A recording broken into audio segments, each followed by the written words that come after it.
Dr. Shirazi. Thank you very much.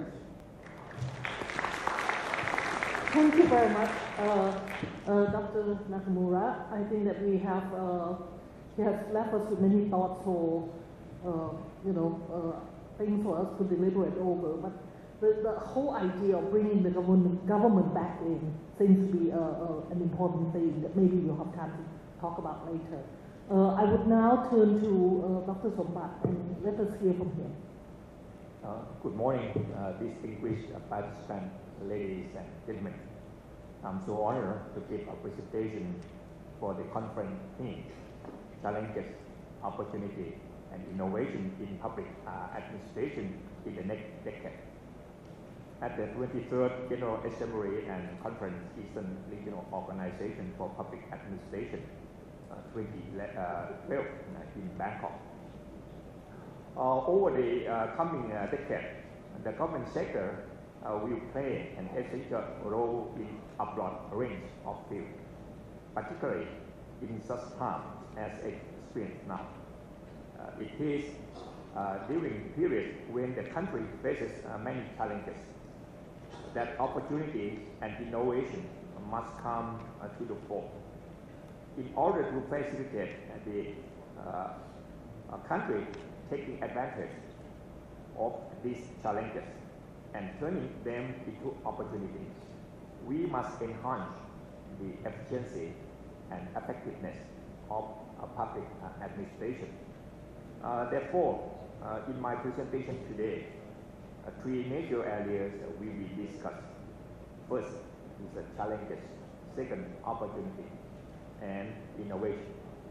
What I'm going to say now is the reflection of my thought about our theme, challenges, opportunity, and innovation in public administration in the next decade. First, I would like to touch on the issue of challenges. In this area, four issues will be discussed. First is social inequality. Second, natural disaster. Third, competitiveness. And fourth, corruption. Social inequality. The persistence of social inequalities, especially in the underdeveloped and developing countries, has long been of primary concern and the subject of much discussion. Consequently, this challenge has also been a major concern dominating the paradigms of national development. To get the root of this problem, we have to trace the government's approaches in their attempt to solve it in the past. In the past, the government's method of reducing social and economic inequality was by redistributing income received from taxpayers and allocating such money in the form of a budget to the deprived and underprivileged. At present, however, this method may be inadequate because gross domestic product or GDP has not been put into the public purse, resulting in a continuation of the wide disparity between the rich and the poor.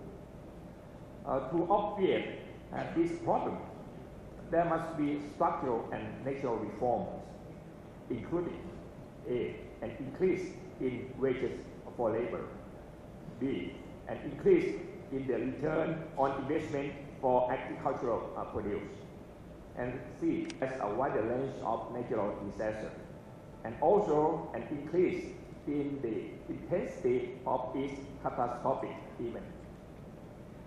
These natural disasters have brought about huge loss of life, incalculable damage to property, and prolonged suffering for survival, altogether culminating in a severe impact on the world's economy and society at large. Fortuitously, however, the rising frequency and intensity of disasters in turn has encouraged an awareness among the countries of the world of the challenge collectively facing them. To solve the problem effectively, there must be close cooperation among all countries at both regional and global levels. At the regional level in Southeast Asia, the 10 member countries of the ASEAN community have collaboratively aligned at the ASEAN Agreement on Disaster Management and Emergency Response. We call AADMER. AADMER functions as a cooperative mechanism to assist countries struck by disaster and to build disaster-resistant communities. At the global level, disaster prevention must be based, firstly, on effective preparation for dealing with disaster which come in all forms, such as typhoons, earthquakes, tsunami, forest fires, and so on. Secondly, thorough safety procedure must be adopted. To elaborate, there must be a preventive system in place ranging from 24 hours a day and 7 days a week monitoring, and alert system precautionary processing, disaster prevention, relief operation, and recovery efforts. Each individual party responding to any disaster should have their own defined role with respect to their responsibility and capability. However, their actions are to be undertaken as a part of a systematic, cooperative, and coordinated whole. Last but not least, there must be a holistic approach to safety, which is a strategy for disaster preparation and mitigation seeking to ensure successful long-term recovery. Disaster management and recovery is a continual process and is a matter of greatest importance to government. Procedure to deal with disaster and their aftermath must comprise of disaster preparation and, where possible, prevention, relief operation at the initial stage after the occurrence of an event, and recovery effort in the aftermath of the disaster, so that the victims can rebuild and go on with the rest of their lives. The third issue is competitiveness. Globalization has led to increasingly intense international competition. The stronger developed countries have tended to gain more advantages than less developed ones in the next decade. Therefore, public administration should aim to develop each country from within, that is, from the micro grassroots level up to the macro level. The grassroots, the everyday people in the street and countryside must be strengthened and made more resilient through a fairer distribution of income in order to reduce social inequality. Education reforms should be constantly undertaken to produce a populace who will transform the labor market. In the business sector, labor has to become more and more skilled to be prepared for entering into ASEAN Economic Community, or AEC, in 2015. If there is no coherent labor policy leading to this outcome, jobs for skilled labor will migrate to neighboring countries. Importantly, the tax system must be restructured, as it is a key factor in encouraging investment in education and the economy. To reduce the logistical costs and augment efficiency, infrastructural adjustment and streamlining is also essential to foster growth. The fourth issue is corruption. Corruption is an exigent predicament for both underdeveloped and developing countries. This is a serious issue in many countries. Corruption and policy which only serves vested interests prevail. Corruption has taken on new forms and risen in its level of sophistication. Corruption has mutated into the means of gaining advantage by exploiting applicable laws or government resolution or resolution of committees and so forth. Corruption can even come in the guise of certain law enforcement.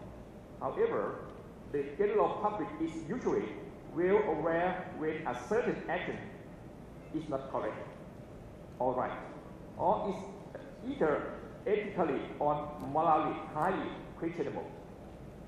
Thus, that is to say, some corruption may purport to be legal, but in fact, it jeopardizes the best interest of the public and goes against basic moral and ethical principles. The public administration in the next decade thus must raise a greater awareness of this form and dimension of corruption. There must also be effective measures in eliminating all forms of corruption in a systematic and comprehensive fashion, because without doubt, corruption leads to a greater inequality in society and retards prosperity of all. The second issue I will touch is about opportunity. In this area, 4 issues will be discussed. First, information and communication technology, or ICT advancement. Second, corporate social responsibility, or CSR. Third is ASEAN Economic Community, or AEC. And fourth, good governance. Information and communication technology, or ICT advancement. Globalization and modern world economy have resulted in the often discussed global village. A modern public administration, therefore, should adapt itself to cope with such ongoing changes. Public administrators must also learn about how to utilize ICT and initiatives to their fullest potential. These practices will eventually lead to efficient administration because the cutting edge of ICT creates numerous opportunities as follows. A, promotion of better life quality. Telecommunication system stimulate developed through the facilitation of communication for all to such inexpensive and widely accessible technology as the mobile phone. B, presence of social equality and fair provision of opportunity. ICT can be distributed and can reach into every corner of the country, even to inaccessible areas, making access to the worldwide web of information available to all, as well as making a remote learning possible. C, ICT and curricular activities at school. Computers and their peripherals accessories, which are becoming increasingly cost-effective, will be deployed more and more in the classroom. This system will also be a great aid to teachers and school administrators in their management of their students and students. The ICT and environment. Modern management of diverse natural resources requires ICT. For instance, forest maintenance needs data processing, satellite imagery, weather forecast, and pollution monitoring. The ICT and natural security. Military affairs necessitate the use of ever more sophisticated technology. Modern armament embody advanced computing control systems and precautionary preventive systems. Modern weapon systems are increasingly controlled